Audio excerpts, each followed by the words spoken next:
हे गाईज स्वागत आहे तुमचं आपल्या एका नवीन ब्लॉग मध्ये। तर आज आपण खूप दिवसानंतर ब्लॉग काढतोय। तर आज 14 एप्रिल आहे, आपल्या बापाची जयंती आहे। तर आम्ही आज चाललोय कॉम्पिटिशनला विश्ववाडीला। तर ब्लॉग खूप राडा होणार आहे ब्लॉग। तर ब्लॉग शेवटपर्यंत बघा आणि कसा वाटला कमेंट मध्ये नक्की सांगा।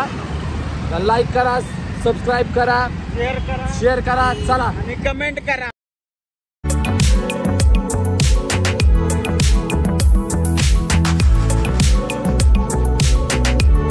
दिवसातून आज ब्लॉग काढतोय। काय बोलायचं तुला आपल्या ब्लॉग? काय नाही तर कारण आपल्या आज बापाची जयंती आहे, तर चाललोय आम्ही विश्रांतवाडीला। तुम्ही पण नक्की ब्लॉग करा आणि आपल्या भाऊला सपोर्ट। भाऊ बाबासाहेबांचं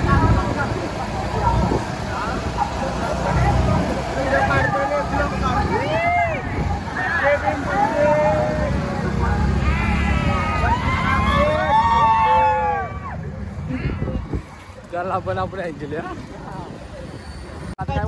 बोल आपल्या ब्लॉग मध्ये काय बापाची जयंती आहे, आज चाललोय विश्रांतवाडी फुल गाडा। जयंती बाप बोलते सबको। काय काढतोय तू? काय काढतोय? लाईव्ह आहे का? बापाची जयंती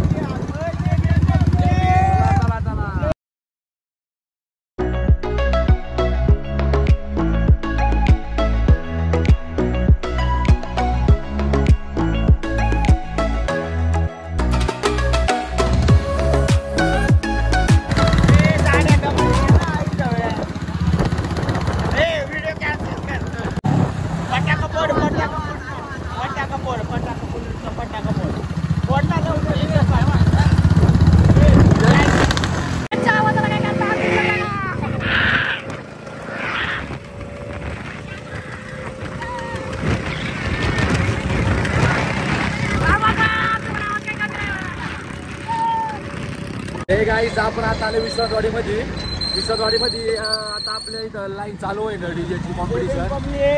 आणि याच्यामुळं साऊंडमुळे आपल्याला तुम्हाला काय आमचा आवाज येणार नाही, पण तुम्ही कॉम्पिटिशन एन्जॉय करा। आणि कमेंट करून सांगा कोणता डीजे कसा वाजतोय आणि खरंच कोणाचा आवाज आहे। ओरिजिनल आवाज बघायचं, कारण 50 बेस 50 टॉप फुल राहणार, 75 बेस आणि 75 टॉप। बाप जयंती सबसे आटके इसको बोलते जेबी वाले के झटके भाऊ। पैसे गेले तर चालन, पण नाद मात्र फक्त आपल्या बापाच्या जयंतीचा पूर्ण झाला पाहिजे। कसं निळा भडक आणि जेबीम कडक। आम्ही आमची गाडी पार्क केलीत आणि तुम्हाला थोडा आवाज येत असेल तिकडं आपलं नियोजन आहे।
आमचा नवीन कॉम्पिटिशनचा ब्लॉग, तर सर्वांनी कमेंट करून नक्कीच सांगा. कारण आता आमचं झालं डीजे बंद, तर चाललोय आम्ही चाकणला. डीजे पण नाही आला, आम्ही 2-3 तास नाचीत थकलोय फार. हा चाकणला भेटू आपण, चाकणला भेटू लवकरच. 12 वाजले, आता चाकणला भेटू आपण. तर हे गाईज आपल्याला यायला खूप वेळ झाला आहे, त्यामुळं काही आपल्या चाकणमध्ये जयंती करता आली नाही. कारण की आता रात्रीचे शार्प 1 वाजलेत, त्यामुळे आता काय ब्लॉग आपलं पुढे होणार नाही. त्यामुळे ब्लॉग आम्ही इथंच एंड करतो आहे. ब्लॉग कसा वाटला तो नक्की सांगा. तर चला भेटून नवीन एका ब्लॉगमध्ये.